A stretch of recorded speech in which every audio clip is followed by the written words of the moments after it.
ಇನ್ನು ಕಿಡ್ನಾಪ್ ಕೇಸ್ನಲ್ಲಿ ಭವಾನಿ ರೇವಣ್ಣಗೆ ಬಂಧನ ಭೀತಿ ಎದುರಾಗಿದೆ. ಯಾವುದೇ ಕ್ಷಣದಲ್ಲಿ ಬೇಕಾದರೂ ಭವಾನಿ ರೇವಣ್ಣ ಬಂಧನ ಸಾಧ್ಯತೆ ಇದೆ.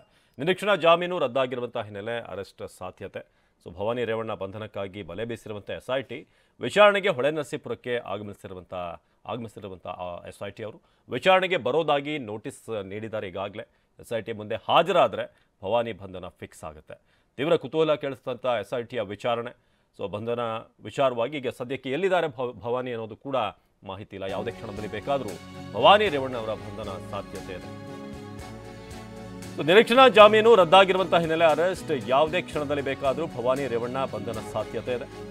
ಒಂದು ಕಡೆ ಪುತ್ರನ ವಿಚಾರಣೆ ನಡೀತಿದೆ, ಇನ್ನೊಂದು ಕಡೆ ಬೇಲ್ ಮೇಲೆ ರೇವಣ್ಣ ಹೊರಗಿದ್ದಾರೆ. ಇನ್ನು ಭವಾನಿ ರೇವಣ್ಣ ಬಂಧನಕ್ಕಾಗಿ ಈಗ ಬಲೆ ಬೀಸಿರುವಂತಹ ಎಸ್ಐಟಿ ಅಜ್ಞಾತ ಸ್ಥಳಕ್ಕೇನಾದರೂ ಭವಾನಿ ರೇವಣ್ಣ ತೆರಳಿದ್ರ ವಿಚಾರಣೆಗೆ ಹೊಳೆನರಸೀಪುರಕ್ಕೆ ಆಗಮಿಸಲಿದ್ದಾರೆ ಎಸ್ಐಟಿ ಅವರು. ಇನ್ನು ವಿಚಾರಣೆಗೆ ಬರಬೇಕು ಅಂತ ನೋಟಿಸ್ ನೀಡಿದೆ ಎಸ್ಐಟಿ. ಒಂದು ವೇಳೆ ಎಸ್ಐಟಿಯ ಮುಂದೆ ಹಾಜರಾದರೆ ಭವಾನಿ ಬಂಧನ ಫಿಕ್ಸ್ ಆಗುತ್ತೆ. ಅಂಬರೀಶ್ ತೈವಾನ್ ಸೀಬೆ ಕೃಷಿ ಮಾಡಿ ಎಕರೆಗೆ 5 ಲಕ್ಷ ಗಳಿಸ್ತಿದ್ದಾರೆ. ನೀವು ಕೂಡ ಅವರಿಂದ ಕಲಿಬೇಕಾ? ಅವ್ರ ಜೊತೆ ವಿಡಿಯೋ ಕಾಲ್ನಲ್ಲಿ ಮಾತಾಡಬೇಕಾ? ಈಗಲೇ ಫ್ರೀಡಮ್ ಆಪ್ ಡೌನ್ಲೋಡ್ ಮಾಡಿ. ತೀವ್ರ ಕುತೂಹಲ ಮೂಡಿಸಿದಂತ ಎಸ್ಐಟಿ ಕಿಡ್ನಾಪ್ ಕೇಸ್ನಲ್ಲಿ ಭವಾನಿ ರೇವಣ್ಣಗೆ ಈಗ ಬಂಧನ ಭೀತಿ ಎದುರಾಗಿದೆ. ಯಾವುದೇ ಕ್ಷಣದಲ್ಲಿ ಬೇಕಾದರೂ ಭವಾನಿ ರೇವಣ್ಣ ಬಂಧನ ಆಗಬಹುದು. ಇದು ಕಿಡ್ನಾಪ್ ಪ್ರಕರಣಕ್ಕೆ ಸಂಬಂಧಪಟ್ಟ ಹಾಗೆ.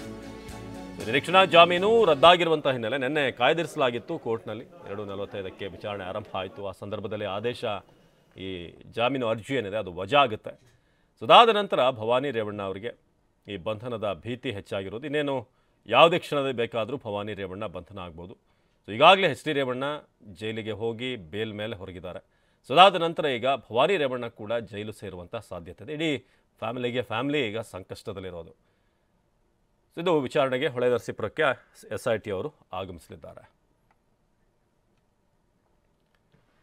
ಒಂದೆಡೆ ಪುತ್ರ ಪ್ರಜ್ವಲ್ಗೆ ಎಸ್ಐಟಿ ಗ್ರಿಲ್ ಮಾಡ್ತಾ ಇದ್ರೆ, ಮತ್ತೊಂದೆಡೆ ಅವರ ತಾಯಿ ಭವಾನಿ ರೇವಣ್ಣಗೆ ಬಂಧನ ಭೀತಿ ಎದುರಾಗಿದೆ. ನಿನ್ನೆ ಜಾಮೀನು ಅರ್ಜಿ ವಜಾಗೊಂಡ ಬೆನ್ನಲ್ಲೇ ಭವಾನಿ ಮೇಡಮ್ ಬಂಧನಕ್ಕಾಗಿ ಎಸ್ಐಟಿ ಅವರು ಹುಡುಕಾಡ್ತಿದ್ದಾರೆ. ಮತ್ತೊಂದೆಡೆ ಎಚ್ ಡಿ ರೇವಣ್ಣಗೂ ಕೂಡ ಟೆನ್ಷನ್ ಶುರುವಾಗಿದೆ.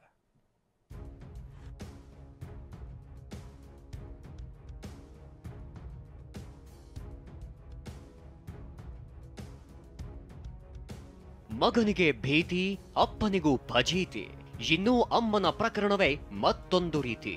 ಕಾನೂನು ಚಕ್ರವ್ಯೂಹದಲ್ಲಿ ಮಾಜಿ ಸಚಿವ ಎಚ್ ಡಿ ರೇವಣ್ಣ ಕುಟುಂಬವಂತೂ ವಿಲ ಅಂತಿದೆ.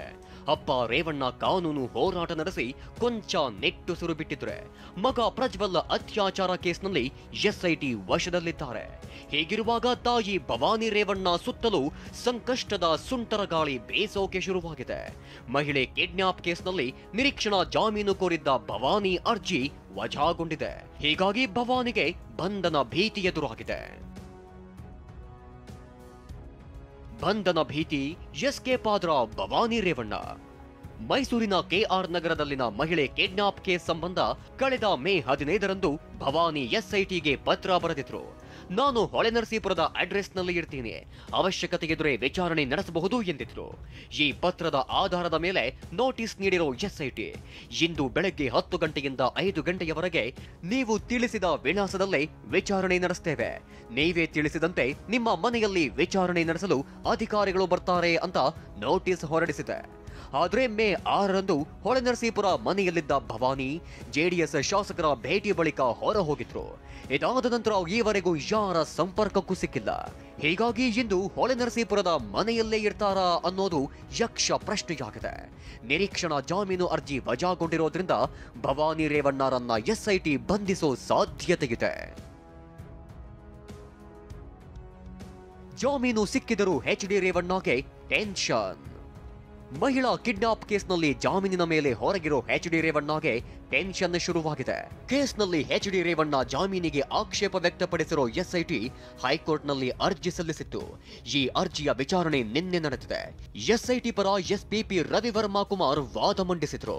ರೇವಣ್ಣಗೆ ಜಾಮೀನು ನೀಡಿರುವುದು ಸರಿಯಲ್ಲ, ಸೆಕ್ಷನ್ 364A ಅನ್ವಯವಾಗುತ್ತೆ ಅಂತ ವಾದಿಸಿದ್ರು. ಆದರೆ ಎಚ್ ಡಿ ರೇವಣ್ಣ ಪರ ವಾದ ಮಂಡಿಸಿದ ಸಿವಿ ನಾಗೇಶ್ ಸೆಕ್ಷನ್ 364A ಅಡಿ ಪ್ರಕರಣ ದಾಖಲಿಸಿರುವುದೇ ಕಾನೂನು ಬಾಹಿರ ಅಂದ್ರು. ಅಂತಿಮವಾಗಿ ಎಚ್ ಡಿ ರೇವಣ್ಣ ಮತ್ತು ಎಸ್ಐಟಿಗೆ ನೋಟಿಸ್ ಜಾರಿ ಮಾಡಿ ವಿಚಾರಣೆ ಮುಂದೂಡಿದೆ. ಹೈಕೋರ್ಟ್ನಲ್ಲಿ ಜಾಮೀನು ರದ್ದಾದ್ರೆ ರೇವಣ್ಣಗೂ ಸಂಕಷ್ಟ ಎದುರಾಗಲಿದೆ.